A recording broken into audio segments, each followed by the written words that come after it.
નમસ્કાર મિત્રો, આપ સર્વેનું મારી યુટ્યુબ ચેનલ એસકે સ્ટડી ટોકની અંદર હાર્દિક સ્વાગત છે। મિત્રો, આપણે સવારે એક પોસ્ટ મૂકી હતી કે જેમાં સવાલ તમારા અને જવાબ મારા, જેમાં અલગ અલગ ઉમેદવારો દ્વારા ભરતી બાબતે અને પરીક્ષાઓ બાબતે ઘણા ખરા પ્રશ્નો પૂછવામાં આવ્યા છે। અંદાજે 43 જેટલી કોમેન્ટ આવેલી છે, તો આપણે તમામ પ્રશ્નોના જવાબ આપીશું। જે કોમન પ્રશ્નો હશે તો એકસાથે એનો જવાબ આપી દઈશું, જેથી ફરીથી આપણે એનો જવાબ આપવો ના પડે। તો મિત્રો, 1 બાય 1 ચાલુ કરીએ પ્રશ્નો, જેથી તમને તમારા જે ડાઉટ છે પરીક્ષા બાબતે અને ભરતી બાબતે એ સોલ્યુશન થઈ શકે। તો પહેલો પ્રશ્ન છે, એક્ઝામ ક્યારે આવશે ટેટ 1ની? તો મિત્રો, એક્ઝામ બાબતે ઘણા ખરા ઉમેદવારોના પ્રશ્ન છે। એ ટેટ 1 હોય, ટેટ 2 હોય, ટાટ 1 હોય કે ટાટ 2 હોય। તો આ તમામના જે લોકોએ કોમેન્ટ કરી છે એક સાથે જવાબ આપી દઉં છું પરીક્ષા બાબતે, કે પરીક્ષા છે એ 2025માં આવવાની પૂરેપૂરી શક્યતા છે, પણ જે તે સરકાર ઉપર આધાર રાખે છે। થોડાક દિવસો પહેલાં મારે એક અધિકારી છે, જે ક્લાસ 2 અધિકારી છે રાજ્ય પરીક્ષા બોર્ડમાં, એમની સાથે વાતચીત થઈ હતી। એમને પણ એવું કીધું હતું કે આ શક્યતા છે, પણ બધું કોના ઉપર આધાર રાખે છે? છેલ્લે તો સરકાર ઉપર આધાર રાખે છે। 100% શક્યતા છે કે પરીક્ષા છે 2025માં નોટિફિકેશન તો આવી જ જશે। અને જેવી રીતે 2023ની અંદર 1 બાય 1 પરીક્ષાઓ આવી હતી, ટેટ 1ની, પછી ટેટ 2ની, પછી ટાટ 1ની, ટાટ 2ની, તો આ વખતે પણ તમામ પરીક્ષાઓ આવશે। સાથે સાથે જે સ્પેશિયલ બીએડ કરેલું છે, સ્પેશિયલ ટેટ 1 અને સ્પેશિયલ ટેટ 2ની રાહ જોઈને બેઠા છે ઉમેદવારો, તો એ પણ ભરતી અને પરીક્ષા બંને આવવાની છે। તમે 10 વર્ષીય કેલેન્ડર જોયેલું છે, એની અંદર પણ 2025ના વર્ષમાં સ્પેશિયલ એજ્યુકેટરની ભરતી દર્શાવેલી છે। તો ચોક્કસથી જે લોકો ટેટ 1ની તૈયારી કરે છે એ તો મંડાઈ જ પડજો, કારણ કે તમારે દર વર્ષે મોટી ભરતી આવવાની છે। સ્પેશિયલ એજ્યુકેટરની તૈયારી કરે છે એ પણ મંડાઈ જ પડજો। બાકીના જે લોકોએ બીએડ કરેલું છે, ટેટ 2 અને ટાટ 1 અને ટાટ 2ની તૈયારી કરે છે, એ થોડુંક 10 વર્ષીય કેલેન્ડર અને થોડી ઘણી જે ભરતીઓ થવાની છે એ વસ્તુ ધ્યાને રાખીને પોતાનું આયોજન કરજો, જેથી તમારે કંઈ ભવિષ્યમાં ઇસ્યુ ના થાય। તો પરીક્ષા બાબતે તમને ખ્યાલ આવી ગયો હશે। આગળનો પ્રશ્ન છે, સર ટેટ 1 માટે તમે જે લેક્ચર સિરીઝ મૂકો છો તેમાં બધું જ આવી જશે કે પછી બીજી બુક્સ લેવી પડશે? હું તમારા બધા લેક્ચર જોઉં છું સર, બહુ મસ્ત છે। તો આપણી લેક્ચર સિરીઝ બાબતે કહી દઉં કે મારાથી જેટલો શકે એટલો પ્રયત્ન કરીશ કે મેક્સિમમ કન્ટેન્ટ તમારા સુધી પહોંચાડું, પણ મિત્રો સાથે સાથે નોકરી હોવાના કારણે હું વિડીયો ઝાઝા મૂકી નથી શકતો, કારણ કે હું જે 10થી 15 મિનિટનો વિડીયો મૂકું છું એ બનાવવા પાછળ, લખવામાં, અપડેટ કરવામાં લગભગ 15 મિનિટના વિડીયોમાં કલાક 1.5 કલાકનો સમય લાગી જતો હોય છે। તો સમયના અભાવે હું ઝાઝા વિડીયો નથી મૂકી શકતો। મારે તો રોજના 3 વિડીયો મૂકવા છે, પણ મિત્રો સાથે નોકરી હોવાના કારણે હું વિડીયો નથી મૂકી શકતો। તો ખાસ તમે સાથે સાથે તમારે બીજું કરવું જ પડશે મિત્રો। સાથે સાથે પહેલાં તો તમારું જે કન્ટેન્ટ છે, તમારું પાઠ્યપુસ્તક છે, એમાં PhD કરો, એ થઈ જાય પછી જો મનોવિજ્ઞાનની તમારે શરૂઆત કરવી હોય તો 11-12ની મનોવિજ્ઞાનની જે ચોપડી છે એ કરી શકો છો। આ ઉપરાંત શક્ય હોય તો કોઈ એક સારું પ્રકાશનની બુક પણ તમે લઈ શકો છો, કેમ કે જેટલું મેક્સિમમ તમે રિસોર્સિસનો ઉપયોગ કરશો એટલો જ તમને પરીક્ષામાં ફાયદો થવાનો છે। હું પૂરેપૂરો પ્રયત્ન કરીશ કે યુટ્યુબ ઉપર ફ્રીમાં કન્ટેન્ટ જેટલું શક્ય હોય એટલું પ્રોવાઈડ કરું, પણ તેમ છતાં તમે સાઈડમાં થોડોક ઓપ્શન બી પણ સાથે સાથે રાખજો। તો આગળ જોઈએ, સોરી મિત્રો, એક જ મિનિટ। તો આગળની કોમેન્ટ છે મિત્રો, વિદ્યા સહાયક ગ્રાન્ટેડ શાળાઓમાં ભરતી ક્યારે આવશે અને કચ્છ ભરતીમાં કુલ કેટલા ફોર્મ ભરાણા છે? તો જે તમને ખ્યાલ છે કે પ્રાથમિક શાળાઓની અંદર ગ્રાન્ટેડ પ્રાથમિક શાળાઓની ભરતી કરવા માટે સરકારે મંજૂરી આપી દીધેલી છે। તો એ જે ભરતી છે એ પરીક્ષા પછી જ આવવાની શક્યતા છે। અને બીજું, કચ્છ ભરતીમાં કુલ કેટલા ફોર્મ ભરાયેલા છે? તો કચ્છ ભરતીમાં કેટલા ફોર્મ ભરાણા હજી સુધી કંઈ ઓફિશિયલ કે ન્યૂઝ આવેલા નથી। જ્યારે ન્યૂઝ આવશે ત્યારે આપણે ચોક્કસથી આપણી ટેલિગ્રામ ગ્રુપ અને યુટ્યુબ ચેનલ પર એ બાબતે વિડીયો મૂકીશું। આગળનો પ્રશ્ન છે, એક્ઝામ બાબતે આપણે કહી દીધું છે। આગળનો છે, વિડો ઉમેદવારના મેરિટમાં કેટલા ટકા એડ થાય છે 6 થી 8માં? તો જેટલા પણ મહિલા ઉમેદવારો હોય છે, જે વિધવા હોય છે, તો સરકારશ્રીના નિયમ પ્રમાણે 5% જે છે એ ઉમેરવામાં આવતા હોય છે। પણ ઘણા લોકોને એવું લાગતું હોય છે કે ઉદાહરણ તરીકે તમારું મેરિટ 65નું બનતું હોય તો સીધા 5% ઉમેરી દો એટલે 70% થઈ જાય, પણ મિત્રો એવું નથી હોતું। તમારું જે મેરિટ બને છે એના 5%, ઉદાહરણ તરીકે તમારું મેરિટ 40નું બને છે તો 40ના 5% કરો એટલે 2, તો 40 + 2 એ ટૂંકમાં તમારું જે મેરિટ બને છે, તમારા જે ગુણ છે એના 5% કરીને એ પ્રમાણે તમારા જે મેરિટમાં ઉમેરો કરવામાં આવતો હોય છે. ટૂંકમાં 5%નો ઉમેરો તો વિધવા જે મહિલા ઉમેદવારો હોય છે એને કરવામાં આવતો હોય છે. આગળનો પ્રશ્ન છે ભાવિસા બાંભણિયાનો. સર, હું ઓબીસી કાસ્ટમાં આવું છું ને સ્પેશિયલ સબ્જેક્ટ સંસ્કૃત છે. મારે ટીચરમાં જોબ કરવી જ છે. 2023 ફર્સ્ટ ટાઈમ એક્ઝામ આપી, બટ હવે નેક્સ્ટ ટાઈમ ક્લિયર કરવી જ છે. એક્ઝામ આવે તો વેલ એન્ડ ગુડ. ઓકે, કોઈ પ્રશ્ન નથી. ચોક્કસથી એક્ઝામ આવવાની જ છે. એમને ખાલી કીધેલું છે well and good. Okay, good જ છે. ચોક્કસથી જે પરીક્ષા છે એ આવવાની શક્યતા પૂરેપૂરી છે. આગળનો પ્રશ્ન છે ફઈ અને કાકાના ઓરિજિનલ ડોક્યુમેન્ટ્સ સર્વિસ બુકમાં છે તો ડોક્યુમેન્ટ વેરિફિકેશનમાં ઝેરોક્સ કોપી ચાલે? ના. તમારે ડોક્યુમેન્ટ વેરિફિકેશન જ્યારે થશે, જિલ્લા લેવલે જે થતું હોય છે એમાં ફરજિયાત ઓરિજિનલ ડોક્યુમેન્ટ માગવામાં આવતા હોય છે. તો શક્ય હોય તો જે સર્વિસ બુક કદાચ ઘરે હોય, મળે એમ હોય તો સર્વિસ બુક સાથે લઈ જવી. નોર્મલી એવું નથી હોતું, સર્વિસ બુકમાં ઓરિજિનલ ડોક્યુમેન્ટ ફરજિયાત રાખવા એવો નિયમ નથી હોતો. સાથે તમારે જે ઓરિજિનલ ઝેરોક્સથી કોઈ પણ ત્યાં કાસ્ટ વેરિફિકેશનમાં ચલાવી લેશે નહીં. એટલે ચોક્કસથી તમે જે ડોક્યુમેન્ટ છે એ સાથે તમારે લઈ જવાના જ રહેશે. સોરી મિત્રો, થોડીક એરર આવી રહી છે. આગળનો પ્રશ્ન છે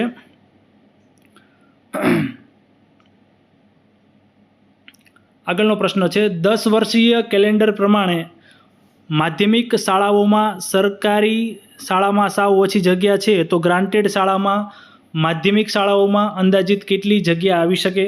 તો આ જે કેટલી જગ્યાઓ આવશે એ રોસ્ટરના આધારે જ આપણને ખબર પડે. અત્યારથી આપણે કંઈ અનુમાન ન લગાવી શકીએ. પણ એ વસ્તુ ચોક્કસ છે કે હાલ જે રીતે આટલી મોટી ભરતી શાળાઓમાં થઈ રહી છે એટલી મોટી ભરતી હાલ હવે થોડાક વર્ષોમાં આવવાની શક્યતા ઓછી છે.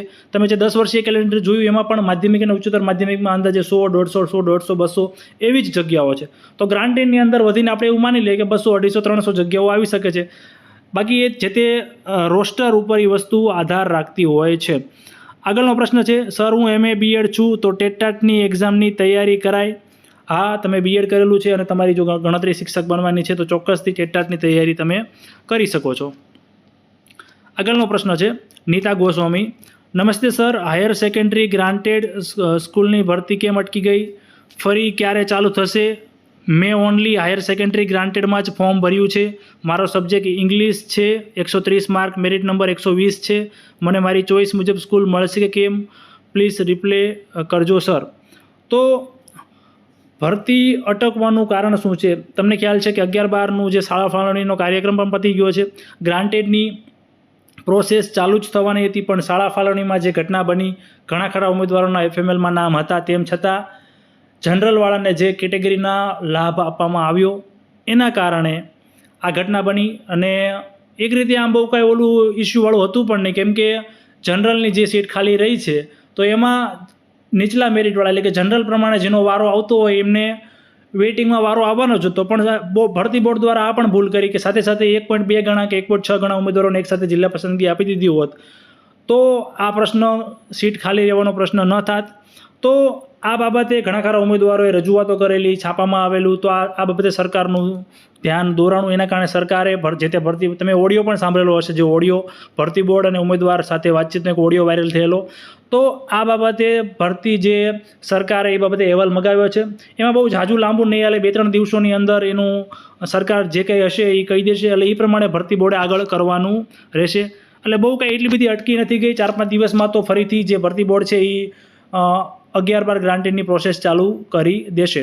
અને વાત રહી તમારે માર્ક અને મેરિટની, તો મેં હજી સુધી મેરિટ બાબતે એનાલિસિસ નથી કરેલું. એટલે તમારા જે માર્કમાં તમારા માર્ક છે, તમારું મેરિટ કેટલું છે, તમારો વારો આવશે કેમ, એ બાબતે હું તમારો હાલ જવાબ નહીં આપી શકું.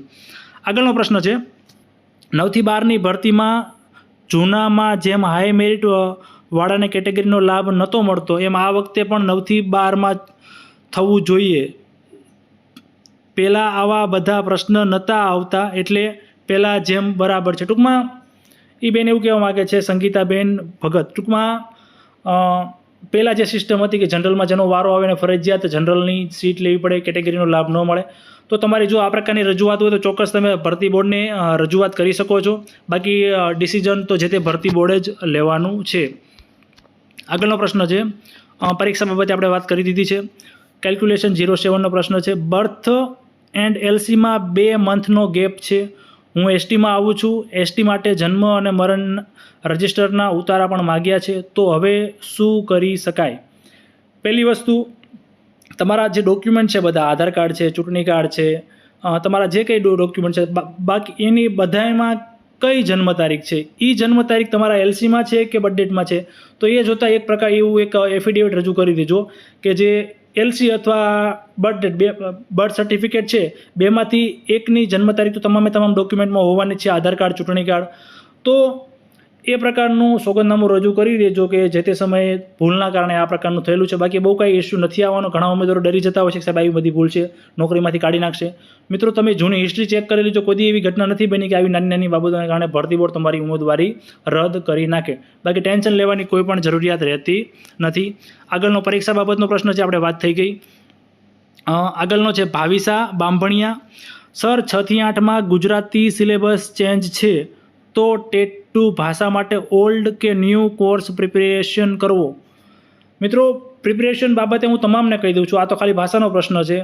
તમારે પાઠ્યપુસ્તકો એ જ વાંચવાના કે જે હાલ શાળામાં બાળકો ભણી રહ્યા હોય, એમને એમના શિક્ષકો દ્વારા જે ભણાવવામાં આવતા હોય. ટૂંકમાં જો બદલી ગયેલા હોય તો બદલી ગયેલા વાંચવાના. જો એનો એ સિલેબસ હજી કોઈ ચેન્જીસ ન આવ્યો હોય તો એ પ્રમાણે વાંચવાનું. ટૂંકમાં શાળામાં બાળકોને હાલ જે પાઠ્યપુસ્તકો ભણાવવામાં આવે છે એ જ પાઠ્યપુસ્તકો તમારે વાંચવાના રહેશે. એ પછી તમારે કોઈ પણ સબ્જેક્ટ હોય. આગળનો પરીક્ષા બાબતનો પ્રશ્ન છે, એ વાત થઈ ગઈ. આગળ છે સંજય માળી. આવનાર પરીક્ષાઓમાં એમકોમ સેમ 3 હોય તો શું ટાટ એચએસમાં ફોર્મ ભરી શકાશે? સંજયભાઈ, હું આ બાબતે જ્યાં સુધી મને ખબર છે, જ્યાં સુધી મેં નોટિફિકેશન વાંચેલી છે એ મુજબ જે તાલીમી લાયકાત છે, બીએડ છે કે ડીએલએડ છે, એના છેલ્લા વર્ષમાં હોય તો તમે ફોર્મ ભરી શકો છો. માસ્ટર ડિગ્રીના છેલ્લા વર્ષમાં હોય તો જ્યાં સુધી મને ખ્યાલ છે ત્યાં સુધી તમે પરીક્ષામાં એલિજિબલ ગણાતા નથી. તેમ છતાં તમને જો એવું લાગતું હોય એકવાર ઓફિશિયલ જે પરીક્ષાની નોટિફિકેશન આવતી હોય છે એના પરિપત્રો વાંચી લેજો, એટલે તમને ચોક્કસથી ખ્યાલ આવી જશે. મને જ્યાં સુધી ખ્યાલ છે ત્યાં મુજબ એમાં તાલીમી લાયકાત એટલે કે બીએડ અથવા ડીએલએડ, જે તમારે ટેટ 1 ટેટ 2 ટાટ એચએસ છે તો બીએડ હશે, ટૂંકમાં તાલીમી લાયકાત બીએડના છેલ્લા વર્ષમાં હોય તો તમે ફોર્મ ભરી શકો છો.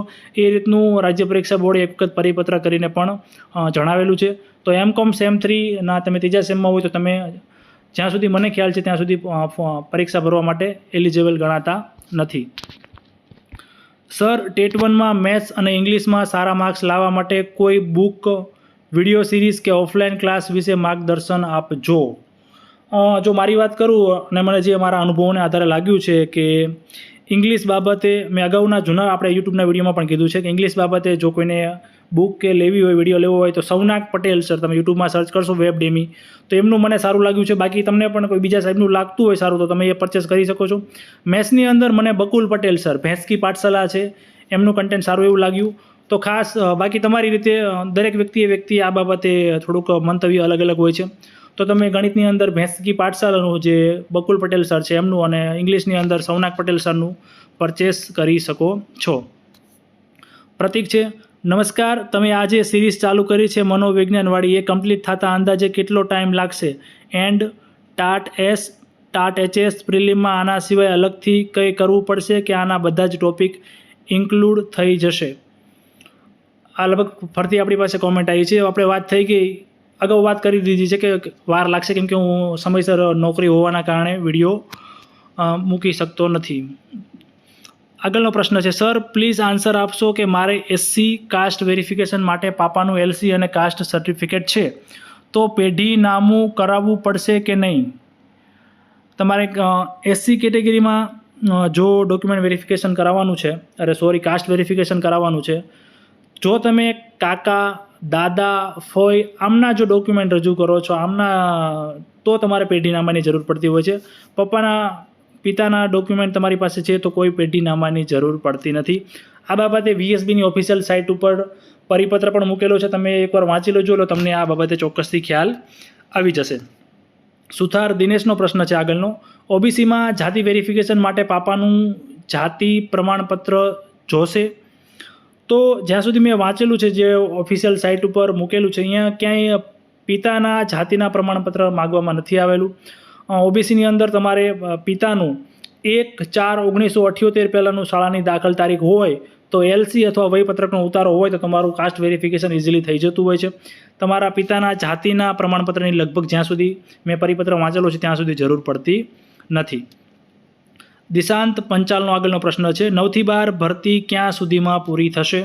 9 થી 12ની વાત કરીએ તો જૂનના એન્ડ સુધીમાં 100% મિત્રો ભરતી પૂરી થઈ ગઈ હશે.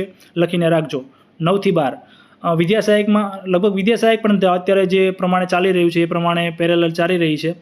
તો એનું પણ કેમ કે શાળા જિલ્લા પસંદગી થઈ જશે પણ શાળા ફાળવણી હજી બાકી રહેશે. આગળનો પ્રશ્ન છે, સર નવી ટેટર પરીક્ષા, તો એ બાબતે ચર્ચા થઈ ગઈ મિત્રો આપણે. સુરેશ મકવાણા આગળનો પ્રશ્ન છે, આ ભરતીમાં હું રહી ગયો છું, આવનાર પરીક્ષામાં મારે કેટલા ગુણ લાવવા પડે ટેટ 1માં જણાવશો? હું એસટી કેટેગરીમાં આવું છું, પીટીસીમાં એટલા ટકા છે, યોગ્ય જવાબ આપો એવી આશા છે, આભાર, ધન્યવાદ. જો મિત્રો કેટલા માર્ક લાવવા એવું કંઈ પહેલેથી કેલ્ક્યુલેશન ન હોય, તમારે માર્ક પૂરામાંથી પૂરા લાવવાની જ ગણતરીએ ચાલવાનું. જેટલા માર્ક વધુ આવશે એટલો તમને ફાયદો થશે, નજીકનો જિલ્લો, તમારા ઘર નજીક જિલ્લો મળશે.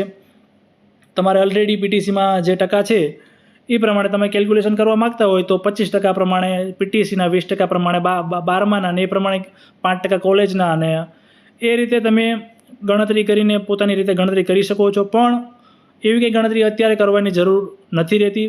મેક્સિમમ મહેનત કરો, વધુમાં વધુ માર્ક આવે એવું પ્લાનિંગ કરવાનું. આગળનો પરીક્ષા બાબતનો પ્રશ્ન છે, આપણે ચર્ચા થઈ ગઈ.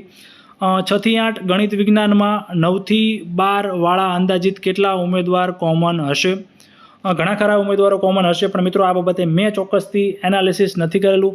પણ કોમન ઉમેદવારોની જે લિસ્ટ છે એ ચોક્કસથી લાંબી હોવાની છે. કેટલા ઉમેદવારો કુદાકૂદ કરે છે એના ઉપર ડિપેન્ડ કરશે કે કોમન ઉમેદવારોનો લાભ નીચેલી ભરતીમાં થશે કે કેમ.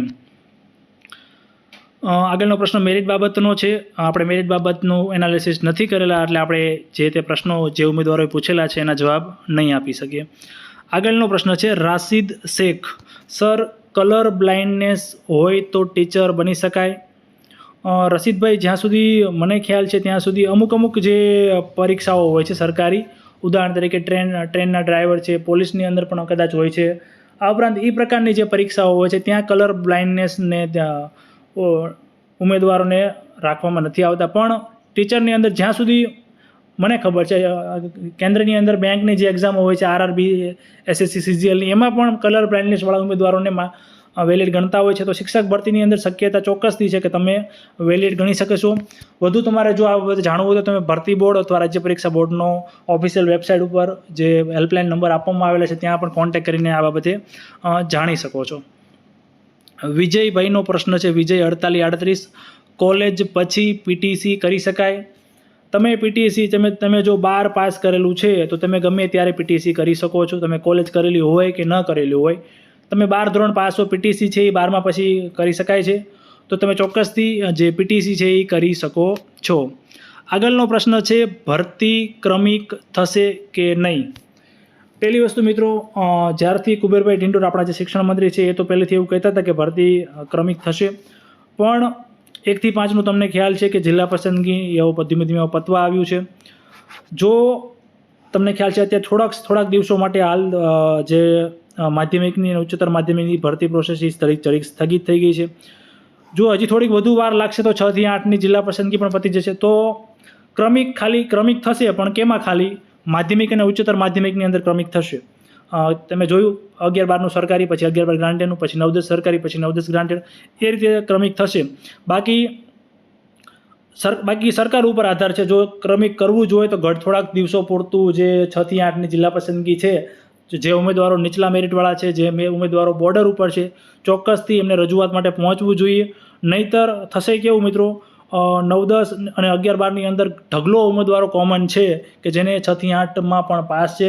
જો એમને હજી 9-10નું સરકારીનું ગ્રાન્ટેડનું નહીં આવ્યું હોય તો ઢગલો ઉમેદવારો જિલ્લા પસંદગી માટે પહોંચશે જ. લખીને રાખજો, લગભગ 80 થી 90% ઉમેદવારો જિલ્લા પસંદગી માટે વિદ્યા સહાયકમાં જશે. ને એમને ખબર જ છે કે આપણે નોકરી તો 9-10 ને 11-12 નહીં લેવાની છે, તેમ છતાં 6 થી 8 વિદ્યા સહાયકમાં થશે. તો આ બાબતે જે બોર્ડર ઉપરના ઉમેદવારો છે, જેમને મેરિટ ઓછું છે, ઉમેદવારો કોમન છે, એ આગળ જાય તો એમનો વારો આવ્યો છે, એવા ઉમેદવારોએ ભરતી બોર્ડને આ બાબતે ખાસ રજૂઆતો કરવી જોઈએ, રૂબરૂ ભરતી બોર્ડ પાસે પહોંચી જવું જોઈએ. આગળનો પ્રશ્ન છે, જો કચ્છમાં વારો આવ્યો હોય અને પછી પાછળથી પડેલ રાઉન્ડમાં સામાન્ય ભરતીમાં વારો આવી જાય તો શું કચ્છમાંથી સામાન્ય ભરતીમાં કોઈ બોન્ડ કે અન્ય કોઈ પ્રોબ્લેમ વગર જઈ શકાશે? ના મિત્રો, તમે એટલે બોન્ડ જો તમે હાજર થઈ જાઓ છો તો તમારે ચોક્કસથી જે 3 વર્ષની નોકરી પહેલાંનો બોન્ડ લાગુ પડે છે નિયમ, પૈસા તમારે જે ભરવા પડતા હોય છે 3 લાખ રૂપિયા, હાજર થઈ જાઓ છો એની એ જ કેડર કહેવાય 6 થી 8, તો તમારે ચોક્કસથી બોન્ડનો નિયમ લાગુ પડશે. તો ખાસ, અને બીજી વસ્તુ, કચ્છ ભરતી જે છે એ હાલ વિદ્યા સહાયક ભરતીના પતી જશે પછી જ આવવાની છે, એટલે એની બહુ કંઈ તમારે ઉપાધિ રહેશે નહીં. આગળનો પ્રશ્ન છે 9-10નું કેમ કંઈ આવતું નથી? 9-10નું ચોક્કસથી આવશે, પણ પહેલાં 11-12 ગ્રાન્ટેડનું પતી જશે, પછી 9-10 સરકારીનું, પછી 9-10 ગ્રાન્ટેડનું. તો આ રીતે ભરતી જે માધ્યમિક ઉચ્ચતર માધ્યમિકમાં ક્રમિક થવાની છે. આગળનો પ્રશ્ન છે 9 થી 12 ભરતી અટકશે કે આગળ વધશે? મિત્રો, 9 થી 12 ભરતી આપણે અગાઉ ચર્ચા કરી એ મુજબ થોડાક ટેકનિકલ તો ના કહી શકાય, પણ જે ઉમેદવારો દ્વારા રજૂઆત કરેલી છે, છાપામાં ઘણી બધી આવેલી આ બાબતે, ઇસ્યુ બાબતે, તો એ બાબતે સરકારે થોડુંક ધ્યાન આપ્યું છે, ભરતી બોર્ડ પાસે અહેવાલ માગ્યો છે. સરકાર શું કહે છે એના ઉપર હવે આગામી દિવસોમાં ભરતી બોર્ડ પોતાની જે ભરતી પ્રોસેસ છે એ ચાલુ કરશે. બહુ ઝાઝા દિવસો નહીં બગડે, પણ વધીને 3-4 દિવસમાં એનું સોલ્યુશન આવી જશે. પછી 11 ગ્રાન્ટેડની ભરતી પ્રોસેસ ચાલુ થશે. 11 ગ્રાન્ટેડની પછી જ 9-10ની ચાલુ થશે. આગળનો પ્રશ્ન છે મેરિટ બાબતનો છે, એટલે મેરિટ બાબતે આપણે મિત્રો એનાલિસિસ કરેલું નથી, એટલે જવાબ નહીં આપી શકીએ. છેલ્લો પ્રશ્ન છે વિજયભાઈ 4838, ટેટ 1ની તૈયારી પહેલાં કરાય કે રેવન્યુ તલાટીની કરાય? આ બાબતે હું તમામ ઉમેદવારોને કહેવા માગીશ, જો તમારું સપનું શિક્ષક બનવાનું છે તો ચોક્કસથી ટેટ 1ની જ તૈયારી કરવી જોઈએ. પગાર ધોરણની વાત કરીએ તો શિક્ષકમાં તમારે 2400નો ગ્રેડ પે લાગુ પડે છે, રેવન્યુ તલાટી છે એમાં 1900નો ગ્રેડ પે લાગુ પડે છે. પ્રમોશન સારું છે, પણ મિત્રો 9 વર્ષ પછી પ્રમોશન મળે છે. 9 વર્ષ એટલે ઘણું ખરું કહેવાય.